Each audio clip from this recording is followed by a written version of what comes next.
আমার চোখে দেখা ইউটিউব চ্যানেলে একটি নতুন পর্বে আপনাদের সকলকে স্বাগত।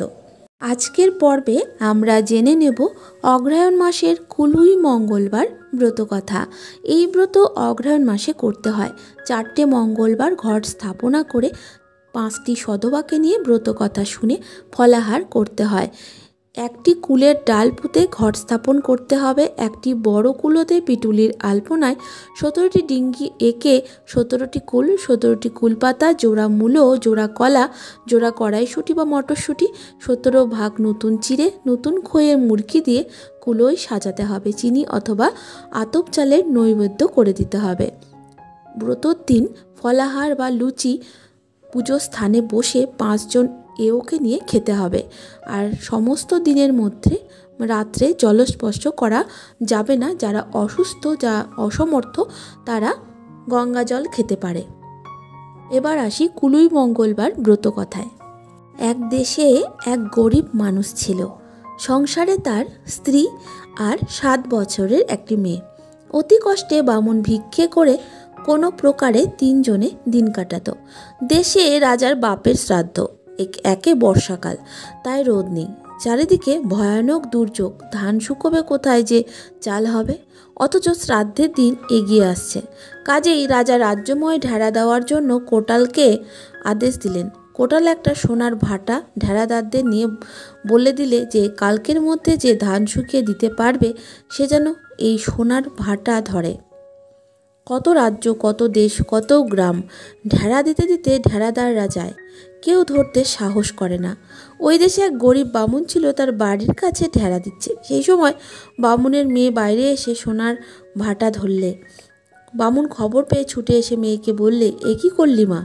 রাজার কড়া হুকুম, যে না পারবে তার মাথা দেহ থেকে কেটে নেবে। মেয়ে বললে, বাবা, আমাদের বড় কষ্ট, আমরা দুবেলা খেতে পাই না।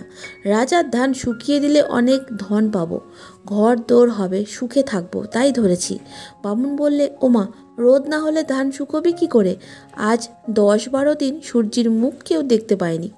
মেয়ে বললে, ভয় কি বাবা, সূর্যিকে তুমি ডাকো, মা ডাকুক, আমিও ডাকি, আমাদের এই কষ্ট দেখে নিশ্চয়ই তার দয়া হবে।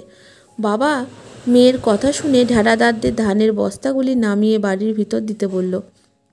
মেয়ে তখন ধানের বস্তাগুলি ঘরের মধ্যে তুলিয়ে মাদুর চাপা দিয়ে সেখানে বসে চোখ বুজে মনে মনে সূর্যকে ডাকতে লাগলো।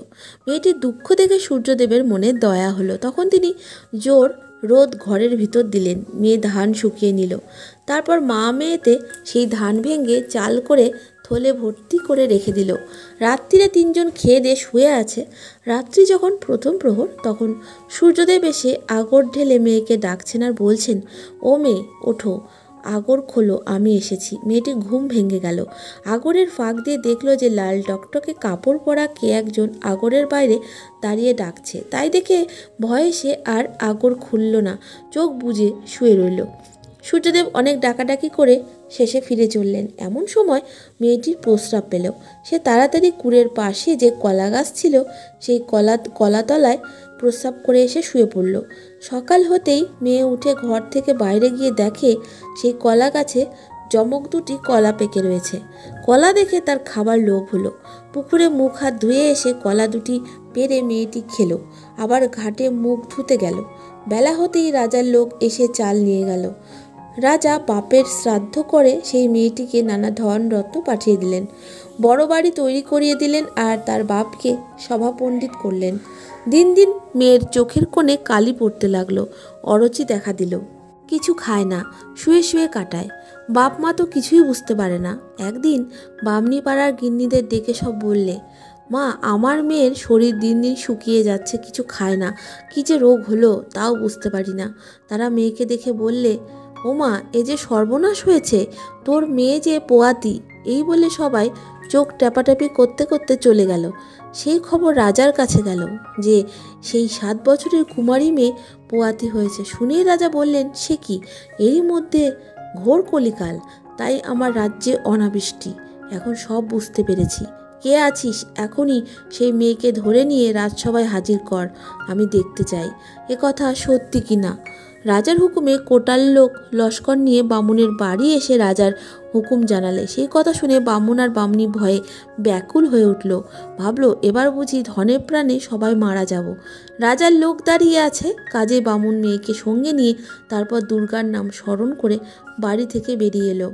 খিড়কি দিয়ে বেরোবার সময় মেয়েটির বড্ড প্রস্রাব পেল। সে তাড়াতাড়ি সেই কলতলায় প্রস্রাব করে বাপের সঙ্গে পালকিতে উঠে রাজার সভায় গেল। মেয়েটি যেমন প্রস্রাব করলো অমনি তার পেট সহজ মানুষের মতো হয়ে গেল, ছোট মেয়ের মতো দেখতে হলো। রাজসভায় আসতেই রাজা তখনই রাজধাত্রীকে দিয়ে মেয়েটিকে দেখিয়ে বুঝলেন যে তা নয়, সব মিথ্যা। তখন তিনি ভগবানকে মনে মনে ধন্যবাদ দিয়ে সেই মেয়েটিকে অনেক ধন দৌলত দিয়ে বাড়ি পাঠালেন, আর যে এ খবর দিয়েছিল তাকে বন্দি করলেন। বাড়ি এসে মেয়েটির আবার প্রস্রাব পেল। তখন সে কলতলায় প্রস্রাব করতে আবার যেমন পেট ছিল তেমনি হলো। এদিকে 10 মাস 10 দিনে সেই মেয়েটির কান দিয়ে দুটি ছেলে হলো। ছেলে দুটি খুব সুন্দর। তাদের নাম রাখলো আকুলি আর শুকুলি। ছেলে দুটি বড় হলো 7 বছরের তখন একদিন চণ্ডীতলায় নদীর ঘাটের উপর বসে দুজনে বালি নিয়ে মুঠো মুঠো করে সাজিয়ে রাখছে। সেই ঘাটে এক সদাগর বাণিজ্য থেকে ফিরে এসে 60 ডিঙ্গি ঘাটের ধারে বেঁধে খাওয়া দাওয়া করছিল। ছেলে দুটির খেলা দেখে সদাগর বলল, ও ছেলেরা, তোমরা কি করছো? আকুলি শুকুলি বলল, আমরা দুজনে সবার অন্ন মাপছি।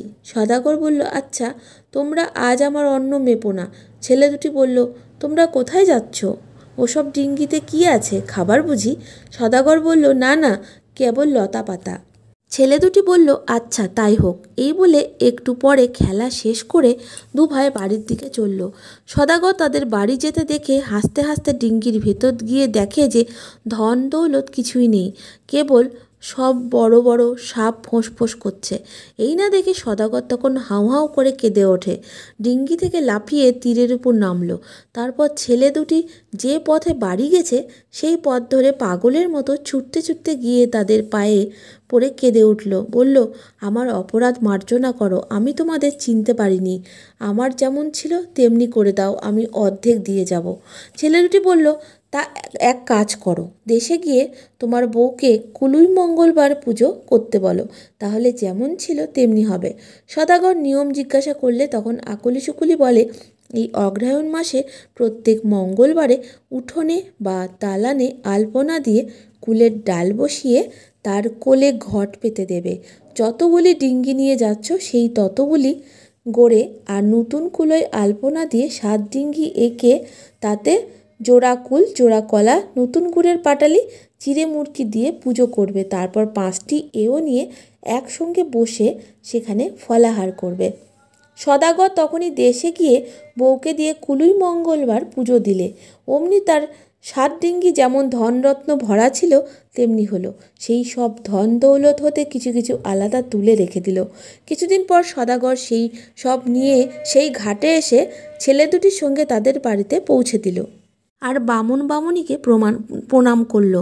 তারপর দেশে চলে গেল। আকুলি আর শুকুলির কথা দেশে বিদেশে প্রচার হলো। সকলেই মা কুলুই মঙ্গলবার পুজো করতে লাগলো আর ছেলে দুটিকে দেবতার ন্যায় সকলে ভক্তি করতে লাগলো। এই ব্রত করলে কামনা সিদ্ধ হয়, কুলে কলঙ্ক পড়ে না। এই ব্রত কথা শুনে মা চণ্ডীকে প্রণাম করে ওই স্থানে বসে জল খাবে। বন্ধুরা, এই ছিল অগ্রহায়ণ মাসের কুলুই মঙ্গলবার ব্রতকথা। ভিডিওটি ভালো লাগলে অবশ্যই লাইক শেয়ার কমেন্ট করে আমার পাশে থাকবেন। ধন্যবাদ।